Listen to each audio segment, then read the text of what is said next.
Kisah cinta keturunan Sunan Kalijaga, Sunan Muria dan Dewi Roroyono.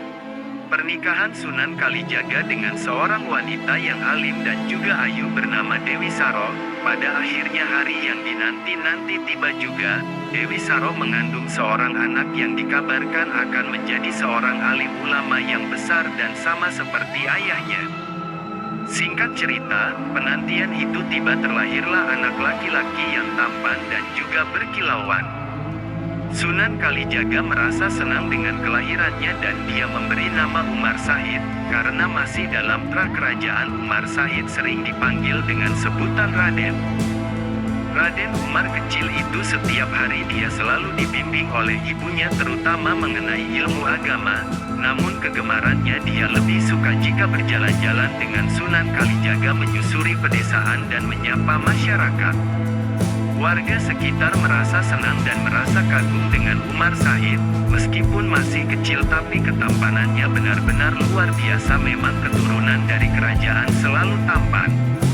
Aduh, Raden Umar tampan sekali Sunan, puji salah seorang wanita ketika berpapasan dengan Sunan Kalijaga.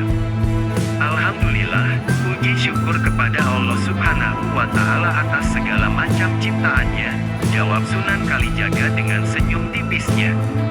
Kanjeng Sunan mau kemana? Tanya wanita. Berjalan-jalan sore saja.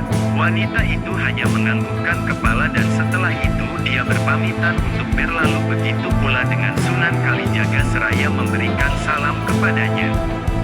Benar sekali, Raden Umar Said selalu menjadi fokus utama dari setiap masyarakat ketika sedang berjalan-jalan sore ataupun pagi hari bersama Sunan Kalijaga ataupun dengan ibunya Dewi Saro. Sampai suatu ketika Sunan Kalijaga berpapasan dengan seorang pendeta, dia berhenti berhadap-hadapan dengannya. Keramat tambahan Sunan Kalijaga terutama tentang toleransinya membuat masyarakat pemeluk agama lain tidak sungkan untuk saling bersapa dengannya. Hal inilah yang pada akhirnya nanti akan diturunkan kepada Raden Umar Said, yang dimana selama masa hidupnya nanti akan berteman juga dengan kalangan Brahmana atau pemuka agama lain tanpa harus memaksa atau membedakannya. Raden Umar, suatu hari nanti dia akan menjadi seorang alim ulama yang sakti mandraguna, dan akan tinggal di tempat yang sangat tinggi, kata Brahmana tersebut.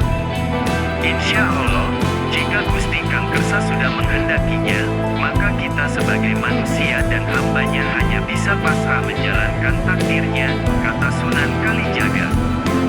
Sang Hyang Agung pasti akan memberkati Raden Umar Said. Amin. Terima kasih atas segala doanya, kata Sunan Kalijaga seraya dengan senyum tipisnya. Singkat cerita, beberapa tahun berlalu Raden Umar Said sudah tumbuh menjadi seorang remaja yang tampan dan gagah berani. Kayak lokan tubuhnya itulah yang membuat banyak sekali orang terpana pada dirinya, terutama remaja-remaja gadis banyak sekali mengaguminya. Hari itu Raden Umar tengah berjalan-jalan sendirian menyusuri pedesaan seperti biasanya ketika bersama dengan Sunan Kalijaga waktu masa kecilnya. Dia merasa senang jika bercengkrama dengan masyarakat, banyak sekali ilmu yang diambilnya. Kegemarannya inilah yang pada akhirnya membuat masyarakat terpana dengan sikap sopan santunannya, bukan hanya sekadar pada parasnya. Lemah lembut yang diperlihatkan Raden Umar Said kepada masyarakat, membuat warga sekitar merasa nyaman dengan dirinya, bahkan tidak sungkan-sungkan meskipun Raden Umar Said masih terah kerajaan. Kembalikan tongkatku, tiba-tiba saja terdengar suara gadis kecil yang tidak jauh dari jalan. Tongkatmu, apa yang sudah berada di tanganku ini akan menjadi milikku. Tidak jauh dari sana tampak anak seusia Raden Umar Said tengah memegang tongkat. Di samping anak tersebut ada beberapa pengawal, menjaganya seakan-akan dia adalah anak yang istimewa, mungkin masih kalangan kerajaan. Gadis kecil itu terus merengek agar diberikan tongkatnya. Hai, tidak pantas kamu berlaku seperti itu, serahkan tongkatnya kepada adik kecil ini, seru Raden Umar Said. Sontak saja suara Raden Umar Said membuat anak itu langsung melirik kepadanya. Dengan wajah sangar dan juga menunjukkan ekspresi kekesalannya, membuatnya semakin murka. Kamu tidak usah ikut campur, aku ini anak adipati, jadi rakyat jelata sepertimu harus tunduk padaku, kata anak tersebut dengan angkuhnya. Jadi seorang anak adipati, hanya berani melawan gadis kecil, kata Raden Umar. Semakin marah dan nafsulah dia tidak tahan dengan kata-kata tersebut, dirinya seperti merasa dihinakan, direndahkan, bahkan dijatuhkan. Dia langsung melempar tongkat ke arah gadis tersebut dan lalu mendekati Raden Umar Syahid dengan tatapan mata yang kesal. Apa maumu? Berani sekali melawanku? Jika kamu merasa anak adipati, mari kita balap lari batu besar yang berada di sebelah sana kembali ke sini lagi, ajak Raden Umar Said menantangnya, berusaha memberikan peringatan kepada anak adipati yang sombong itu. Baiklah, siapa takut?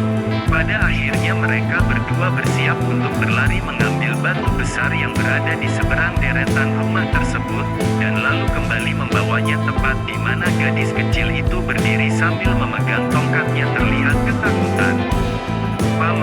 Paman berdua menjadi penengahnya ya, kata Raden Umar Said dengan sopan. Dua pengawal anak adipati itu menemukan kepala mengerti dengan maksudnya. Dasar anak kampung, berani-beraninya kamu mengatur kedua pengawal, kesal anak adipati tersebut. Tidak usah banyak bicara, mari kita lakukan.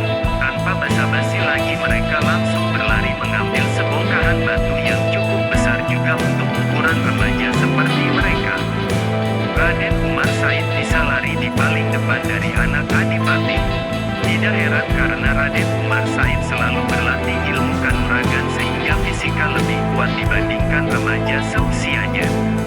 Namun ketika ingin mengambil batu tersebut secara tiba-tiba, Raden Umar melihat nenek-nenek yang buta hampir terperosok. Dengan rendah hati ia membantu nenek-nenek tersebut mengarahkan pada jalan yang benar. Hal menjadi untuk anak adipati membawa batu yang lebih kecil dibandingkan milik Raden Umar Said lari ke arah dua pengawalnya. Namun entah kekuatan apa, setelah menolong neneknya tersebut Raden Umar Said berlari bagaikan kilat batu yang besar, sekejap mata langsung tepat berada di hadapan dua pengawal itu. Dia tampak tersenyum tanpa ada rasa lelah sedikit pun, berbeda dengan anak adipati yang tampak tablong melihatnya. Begitu pula dengan gadis kecil tersebut kaget dan juga merasa kagum. Tidak perlu kau sombongkan ilmumu itu, Cuk. Jika benar-benar kuat datanglah ke pesantren Ngerang, tunjukkan kekuatanmu di sana. Suara wanita tiba-tiba membuat dada Raden Umar Said bergemetar. Bersambung.